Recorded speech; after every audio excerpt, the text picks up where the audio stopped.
بسم اللہ الرحمن الرحیم. ناظرین، ایک دفعہ پھر حاضر خدمت ہے پروگرام حق سچ کے ساتھ. حق سچ پروگرام میں اس سے قبل آپ کو جو پہلا پروگرام آپ کو دکھایا گیا تھا اس میں ہم نے سوسائٹیوں کے حوالے سے بات چیت کی تھی کہ کس طرح سوسائٹیاں جو ہیں ہاؤسنگ سوسائٹیاں وہ عوام کو، سادہ لو افراد کو لوٹ رہی ہے. ملک میں ہو یا غیر ممالک میں لوگ جو بیٹھے ہیں وہ ان کی اچھی اچھی ایڈورٹائزمنٹ دیکھ کے، ان کے معاملات دیکھ کے، ان کے سسٹم کو دیکھ کے لوگ جو ہیں وہ زیر ہو جاتے ہیں ان کے آگے اور ان کے تائب ہو جاتے ہیں، خوش ہوتے ہیں کہ یہ بڑا زبردست کام ہو رہا ہے. لیکن اس کے پس آئینہ کیا کیا ایسے محرکات ہوتے ہیں اس کے بارے میں ان سادہ لو افراد کو علم نہیں ہوتا ہے. ہم نے پروگرام حق سچ جو ہے اسی وجہ سے بنایا ہے کہ تمام ایسے افراد جو ان سوسائٹیوں نے ان کو یرغمال بنا لیا ہے، ان کے حق حلال اور خون پسینے کی کمائی یہ سوسائٹیاں لوٹ لیتی ہیں جو غیر قانونی طور پہ ہوتی ہیں. ان کے پاس NOC نہیں ہوتا، ان کے پاس اداروں کے دیگر جو قانونی کاغذات یا لوازمات ہوتے ہیں وہ پورے نہیں ہوتے. تو اسی حوالے سے ہم حق سچ میں دوبارہ سے پروگرام کرنے کے لیے آئے ہیں کہ اس سے قبل ہم نے 2 سوسائٹیوں کے حوالے سے آپ سے بات چیت کی تھی.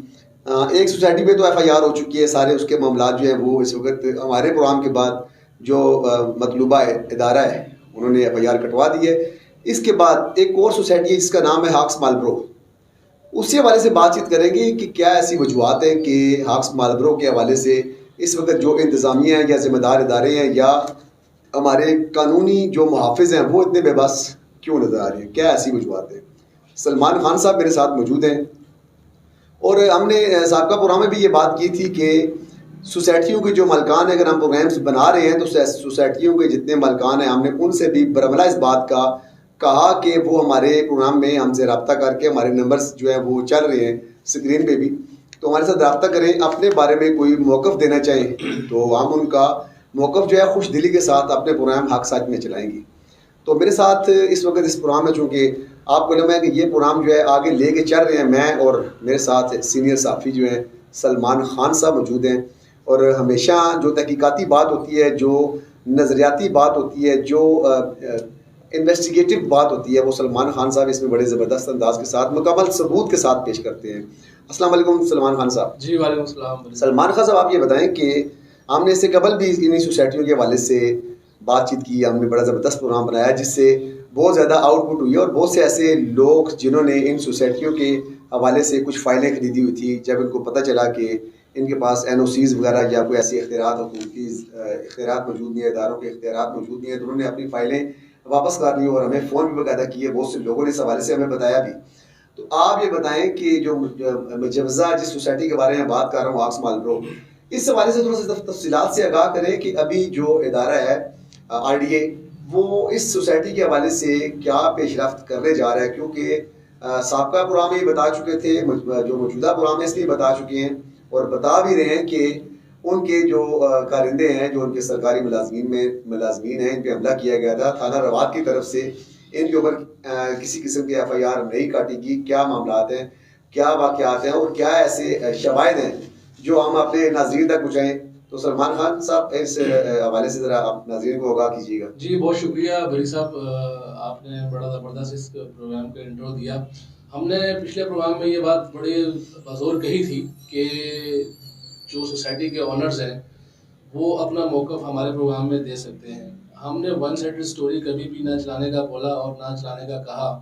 اس لیے جب میں نے RDA سے موقف لیا اور ان کے موقف میں یہ بات جب سامنے آئی کہ جی انہوں نے FIR بھی دی ہوئی ہے سوسائٹی جو ہاکس مالبرو ہے اس کے اوپر، اور انہی لوگوں نے جو ہمارے گورنمنٹ کے جو ملازم ہیں ان کو زدو بھی کیا تھا، ٹھیک ہے جی، اور ان کے کام میں انٹرفیئر، وہ لوگ نوٹس دینے کے لیے گئے تھے اور ان کو وہاں پر ان کا ڈرائیور، ان کے انسپیکٹر، ان کے سپرڈنٹ، ان کو مارا گیا تھا. ٹھیک ہے، پھر انہوں نے اپنا اثر و رسوخ جو ہے وہ استعمال کر کے تھانے میں انہوں نے اپنی مردی کی افینس جو ہے وہ لگوا لی تھی. دوسری طرف دیکھا جائے تو جب میں نے اس سوسائٹی کے جو ہیڈ ہیں حیدر شاہ، ان سے جب میں نے بات کی، سردار حیدر نام ہے ان کا، تو جب میں نے ان کو کال کی اور ان کو میں نے کہا کہ سر اس طرح مطلب کہ آپ کے اوپر ایک FIR ہوئی ہے اور RDA کی طرف سے ہوئی ہے، تو آپ کی سوسائٹی جو ہے وہ انلیگل ہے، ابھی تک کوئی ڈاکومنٹس جو ہے وہ آپ کا جو ہے وہ RDA میں موجود نہیں ہے. تو آپ اس حوالے سے اپنی کوئی رائے دیں، آپ کیا کہیں گے. تو وہ صاحب جو تھے، میں حیران تھا اس بات کے اوپر کہ وہ اس طرح مجھ سے بات کر رہے تھے کہ جیسے وہ کوئی گلی محلے کے بچے ہیں انہوں نے شاید اسکول کا منہ نہیں دیکھا، وہ انہوں نے بالکل ان کی تربیت ایسی تھی کہ اس بدتمیزی کے ساتھ انہوں نے مجھ سے بات کی کہ میں حیران اور پریشان ہو گیا. میں ایز اے جرنلسٹ اپنا ضابطۂ اخلاق نہیں چھوڑ سکتا تھا، لیکن انہوں نے جو باتیں کی وہ اگر میں چلاؤں ریکارڈنگ تو وہ میرے خیال ہے کہ سننے کے لائق بھی نہیں ہے. اچھا، اس کا مطلب وہ تمام باتیں آپ کے پاس ریکارڈ موجود ہے؟ جی بالکل. ظاہر ہے جب انہوں نے مجھے 7 منٹ کی کال میری ان سے ہوئی، بات اس پر بات ہوئی تو سارا ریکارڈ میرے پاس موجود تھا. اور مزے کی بات اس میں یہ ہے بھری صاحب کہ وہ بندہ بزد تھا کہ جی میں مطلب ہے کہ نا آر ڈی اے کو ایسے کر دوں گا، میں فلانے کو ایسے کر دوں گا، میں آپ کو ایسے کر دوں گا. دن میں 10 صحافی مجھے فونے کرتے ہیں. میں نے کہا بھائی میں ایک جرنلسٹ ہوں، میں آپ سے آپ کی رائے لے رہا ہوں، آپ کا موقف لے رہا ہوں کہ جی آپ نے ابھی تک انلیگل سوسائٹی آپ کی، آپ اس کی تشہیر کیوں کر رہے ہیں، آپ اس کے ایڈز جو ہیں وہ کیوں چلا رہے ہیں. اس بات کا اس شخص کے پاس کوئی جواب نہیں تھا، لیکن وہ بس ہائپر ہی رہا. وہ مطلب ایک 7 منٹ کی کال تھی، اس میں وہ بدتمیزی ہی کرتا رہا. اور آخر میں کال کلوز کرتے ہوئے بھی وہ اس نے مطلب ایک بدتمیزی سے فون جو ہے وہ لائن ڈسکنیکٹ کر دی، لیکن میری اس نے بات کا کسی کا بھی اس نے جواب نہیں دیا. اچھا، آپ کی بات کا جواب تو نہیں دیا، مجھے بڑا دکھ ہوا یہ بات سن کے. بلکہ ہمارے ناظرین جنہوں نے ہمارے ساتھ انہی سوسائٹی کے حوالے سے رابطہ کیا اور باقاعدہ طور پر انہوں نے ہمیں فون کیے، ان تمام لوگوں کے بھی ثبوت یا اسی سوسائٹی کے جو ہاکس ماربرو ہے اسی کے حوالے سے ثبوت آپ کے پاس سلمان خان صاحب تمام موجود ہیں. تو اس سلسلے میں آپ نے آر ڈی اے سے مزید کوئی رابطہ کیا یا آر ڈی اے اس وقت یا جو دیگر ذمہ داران ہیں وہ کیا کرنا ہے چاہ رہے ہیں، کیا کرنے جا رہے ہیں؟ بھری صاحب یہ میرے ہاتھ میں یہ ایف آئی آر ہے، یہ جو ان لوگوں پر درج کی تھی آر ڈی اے کی طرف سے تھانہ رواد کے اندر. اور جو آر ڈی اے کا موقف تھا، کیونکہ ہماری یہ سیکنڈ سٹوری تھی اس سوسائٹی کو لے کر، تو آر ڈی اے والے اس دفعہ زیادہ ہائپر تھے. انہوں نے اخبار اشتہار جو ہے وہ اس کا چلانا ہے. میں نے ان سے ایک سوال کیا کہ سر جو آپ کی ویب سائٹ کے اوپر انلیگل سوسائٹیز ہیں ان کی ایک لسٹ لگی ہوئی ہے، تو یہ سوسائٹی اس میں موجود نہیں ہے. تو انہوں نے کہا یہ ریسنٹ ابھی 2021-22 میں یہ لوگ انہوں نے اپنا کام سٹارٹ کیا ہے، اور 2022 کی جو ہماری لسٹ ہے اس میں ان کا نام جو ہے وہ سر فہرست ہوگا. اچھا، مجھے یہ بتائیں کہ کیا ایسی وجوہات ہیں کہ اس طرح کے جو پیسے والے لوگ ہوتے ہیں یا اس کے پیچھے کوئی طاقت ہوتی ہے یا سیاسی طاقت ہوتی ہے، تو یہ ان کے پاس زمینیں بہت زیادہ ہوتی ہیں، تو کسی سرکاری معاملات کو، سرکاری اداروں کو، سرکار کے احکامات کو، تمام تر قوانین کو بالائے طاق رکھ کر تو اپنی طاقت کے بل بوتے پہ اس طرح کے کام کر کے سادہ اور لو افراد کو لوٹتے ہیں. تو کیا حکومتی سطح پہ کوئی ایسے اقدامات کیے جا رہے ہیں کہ تاکہ ایسے لوگ جو سادہ لو افراد کو لوٹ رہے ہیں کوئی قانونی چارہ جوئی کی جا سکے؟ عدنان صاحب قانونی چارہ جو ہے وہ کیا ہے، وہ جسٹ ایک نوٹس کی شکل میں ہی ہے. جو آر ڈی اے جو ڈپارٹمنٹ ہے وہ کوئی بھی اگر میری طرف سے آپ کی طرف سے کوئی ان کو کسی کی کمپلینٹ جاتی ہے یا کوئی بھی ڈسا ہوا بندہ سوسائٹی کا ہماری کا جو ہے ان کے پاس چلا جاتا ہے کہ جی میرے ساتھ یہ فراڈ ہوا ہے، تو ان کے کیونکہ ان کا اسٹاف اتنا کم ہے. میں نے پچھلے پروگرام میں بھی کہا تھا کہ آر ڈی اے کو جو ہے نا اپنا اسٹاف جو ہے وہ بڑھانا ہوگا، ان کے پاس فورس جو ہے وہ اس کو بڑھانا ہوگا. اور میں حیران اس بات پر تھا میں کیونکہ بات میں نے کرنی آج اس کے اوپر ہے صرف ہاکس مارلبورو کے اوپر. تو ہاکس مارلبورو کے جو صاحب ہیں جو بدتمیزی تو چلو وہ کر رہے تھے، وہ ان کا حق تھا یا نہیں تھا جو بھی تھا، لیکن یہ کہ میں اپنے جو موقف تھا اس پہ میں ڈٹا رہا. میں آخری ٹائم تک میں ان سے اسی چیز کے بارے میں پوچھتا رہا. صرف ایک چیز جو ہے بھری صاحب وہ سوچنے والی ہوتی ہے کہ ایک شخص اگر ایک شخص کو اکوموڈیٹ نہیں کر سکتا، وہ ایک بندے کو سیٹسفائی نہیں کر سکتا، تو اگر وہ کل کو ایک سوسائٹی ایک پروجیکٹ لانچ کرتا ہے جس میں ہزاروں لوگوں نے رہنا ہے اور جس میں مطلب ہے کہ ہر قسم کے لوگ، ہر قسم کا طبقہ وہاں پر رہے گا، ان کے ساتھ وہ اس کا بیہیویئر کیا ہوگا، میں اس بات کو سوچ کر بڑا پریشان تھا. اچھا، کیا سمجھتے ہیں کہ اس کا جو رویہ ہے انہوں نے سرکاری ملازمین کو پہلے مارا، تو کہیں ایسی کوئی بات تو نہیں ہے کہ کسی سرکاری آفس کے اندر کوئی ایسی کالی بیڑے؟ ظاہر سی بات ہے ہر دفاتر میں ہر ادارے میں موجود ہے، تو کسی کی اشیر بات ہو یا کسی کی شے پر یا کسی سیاسی کی شے پر وہ اس طرح کی ایسے لوگ زیادہ تر جو ہے نا وہ سیاسی جو لوگ ہوتے ہیں ان کی پشتوانائی ان کو حاصل ہوتی ہے. اداروں میں ایسے لوگ اداروں میں ایسے بہت کم لوگ ہوتے ہیں، اس لیے کہ وہ اپنی جاب سے، اپنی ڈیوٹی سے سنسیئر ہوتے ہیں لیکن وہ ڈرتے بھی ہیں.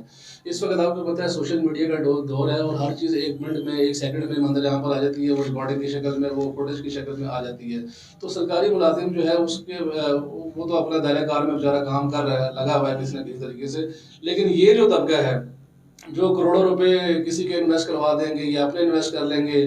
انہوں نے بجائے سے کہ آپ آلریڈی کام کریں, آپ اپنی لیگل فائلیں جو ہیں وہ جمع کروائیں, آپ اس کو لیگل طریقے سے بندرگاہ پر لے کر آئیں. پتہ نہیں کیوں 1 کروڑ روپے کی انویسٹمنٹ ہے یا 10 کروڑ روپے کی انویسٹمنٹ ہے یا 1 ارب کی انویسٹمنٹ ہے, وہ سب چیزیں مطلب ہے کہ ان کو وہ نیگیٹولی لے کے چلے جاتے ہیں. اس چیز کی آج تک سمجھ نہیں آئی ہے. جس سرکاری اداروں کے اندر سلمان خان صاحب, سرکاری ادارے جس وقت FIR دینے کے لیے کوئی نوٹس بھیجتے ہیں پولیس کو یا کوئی ایسا اپلیکیشنز دیتے ہیں, تو کیا وجوہات ہیں کہ پولیس اس کو کوئی اور رنگ دیتی ہے, وہ کرمنل لوگوں کے ساتھ پولیس مل جاتی ہے, یا اداروں کے اور پولیس کے درمیان جو تناؤ ہے وہ کیوں ہے؟ ادارہ راولپنڈی میں موجود ہے, تھانہ رواج جو ہے وہ راولپنڈی سے آؤٹ سائڈ ایریا میں واقع ہے. ٹھیک ہے, تو راولپنڈی نہیں ہے, راولپنڈی کی حدود کے اندر ہی ہے. تو کیا آپ نے بڑی زبردست بات کی کہ راولپنڈی کے اندر پولیس کا ادارہ موجود ہونے کے باوجود آپ ایسے بات کر رہے ہیں جیسے وہ کسی غیر ممالک ملک میں ہے ادارہ. سر میں نے اس لیے سچ اینڈ بیلنس نہیں. ہاں, یہ میں نے اس لیے بات کی کہ ہمارا جو سٹی ایریا ہے اور جو ہمارا اربن ایریا ہے وہ اس میں سارے دفاتر موجود ہوتے ہیں. پولیس میں بھی آپ کہنے کا مقصد ہے کہ پولیس میں بھی سیاسی دخل اندازی موجود ہے جو اپنی من مرضی کی, اس کے بغیر کام نہیں ہو سکتا, اس کے بغیر آپ کا کام آسانی سے ہو نہیں سکتا. سوال یہ کہ آپ نوٹس دینے کے لیے ایک جگہ پر آپ گئے ہیں, ایک سوسائٹی کے سائڈ آفس میں آپ گئے ہیں, اور وہاں پر جا کے 10 گارڈ 20 گارڈ 40 گارڈ جو ہیں وہ آپ پر حملہ کر دیتے ہیں, تو اس میں قصور کس کا ہے؟ اور کھلے عام بندوقیں, کھلے عام کلاشنکوف, کھلے عام وہ اسلحے کی نمائش کرتے ہیں. اور بہت سی سوسائٹیوں میں ایسا بھی دیکھا گیا ہے کہ جو سزا یافتہ گنڈے ہوتے ہیں, جو عدالتی مفرور ہوتے ہیں, جو اشتہاری ہوتے ہیں, جو جیلوں سے تازہ چھوٹے ہوتے ہیں, تو ایسے لوگ بھی موجود ہوتے ہیں. تو پولیس جانتے بوجھتے کیا ایسی بے بسی ہے کہ ان پہ ہاتھ نہیں ڈالتے؟ بڑا زبردست آپ نے سوال کیا ہے عدنان بھائی. پچھلے پروگرام میں بھی ہم نے یہ بات کی تھی آپس میں کہ جو سیاسی جماعتیں ہیں, جو ہماری مذہبی جماعتیں ہیں, وہاں پر ایسے ونگز موجود ہوتے ہیں. ٹھیک ہے جی, اور یہ جو لوگ پرائیویٹ سسٹم میں جو کام کر رہے ہوتے ہیں وہ بھلے سوسائٹی کے لوگ ہیں, ٹھیک ہے جی, وہ کسی بھی کمرشل پروجیکٹ کے لوگ ہیں, انہوں نے اپنی پشت پناہی کے لیے ایسے لوگوں کو اپنے ساتھ رکھا ہوتا ہے. وہ اداروں کو فنڈ دیتے ہیں, سیاسی پارٹیوں کو فنڈ دیتے ہیں, مذہبی جماعتوں کو فنڈ دیتے ہیں, اور اس کے عوض اپنے وہ انلیگل کام جو ہیں انلیگل کام کرواتے ہیں. تو آخر میں پروگرام کے آخر میں آپ مجھے بتائیں کہ ابھی میں نے بھی RD سے تھوڑی سی معلومات لی تھی, چونکہ اس اسٹوری میں تو زبردست انداز کے ساتھ آپ بھی کام کر سکتے ہیں کیونکہ آپ سارے معاملات کو سمجھتے ہیں. مجھے یہ بتائیں کہ 22 کے بعد اس وقت RDA جو ہے وہ کیا کیا ایسے اقدامات کر رہی ہے کہ جس کی وجہ سے جو سوسائٹی ہے وہ لوگوں کو بھی پتہ چلے کہ انلیگل ہے, اور لوگوں کی جو انویسٹمنٹ وہاں پہ ہے وہ کیسے واپس ہوگی.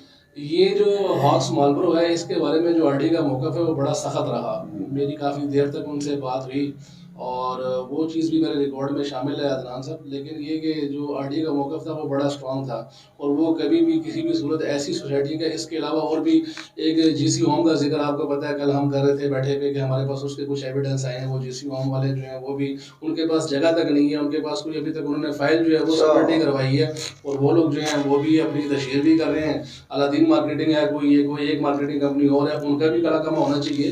RDA کو پتہ ہونا چاہیے کہ کون سا پروجیکٹ انلیگل ہے, اور اس کی جو مارکیٹنگ جو کمپنیز ہیں ان کا بھی تو کوئی سدے باب ہونا چاہیے. چلیے, آپ نے بڑی زبردست سلمان خان صاحب بات کی کہ ایک اور GC ہوم کے حوالے سے بھی آپ نے بات کر دی. ماشاءاللہ اس پہ بھی آپ کی اور جو ہماری ٹیم کے دیگر ممبران ہیں ان کی بڑی زبردست قسم کی انویسٹیگیشن GC ہوم کے بارے میں موجود ہے, اور اس حوالے سے انشاءاللہ نیکسٹ اگلا پروگرام جو ہے وہ آپ کو وہ بھی بتائیں گے. اس کے ساتھ ساتھ جو دیگر ادارے ہیں, ضروری نہیں ہے کہ ہاؤسنگ سوسائٹیاں یہ وہ, اس کے علاوہ جو دیگر ادارے ہیں جس کے اندر کرپشن موجود ہے, کالی بیڑے موجود ہیں, ہم انشاءاللہ ان پہ بھی پروگرام کریں گے, ان کو بھی آپ کے سامنے لائیں گے, ان کو بھی ذمہ دار اداروں کے سامنے لائیں گے, ان کو بھی حکومتوں کے سامنے لائیں گے, مکمل قانون کے دائرے کے اندر رہتے ہوئے. اس وقت پروگرام کے اختتام میں جو بتایا آپ کو سلمان خان صاحب نے کہ ان اداروں کے خلاف کیا کیا ادارے کارروائی کر چکے ہیں, لیکن بعض مقامات پہ اداروں کی بے بسی جو ہے وہ سمجھ سے بالا تر ہے, اور اسی بے بسی کے حوالے سے بھی اگلے پروگرام میں آپ کو بتائیں گے کہ ادارے کیوں بے بس ہیں, کس وجہ سے بے بس ہیں, ان کے اوپر کیا کیا ایسے دباؤ ہیں جس کی پیش رفت کی وجہ سے وہ مزید پریشانی ان کے اوپر لاگو ہوتی ہے, اور سرکاری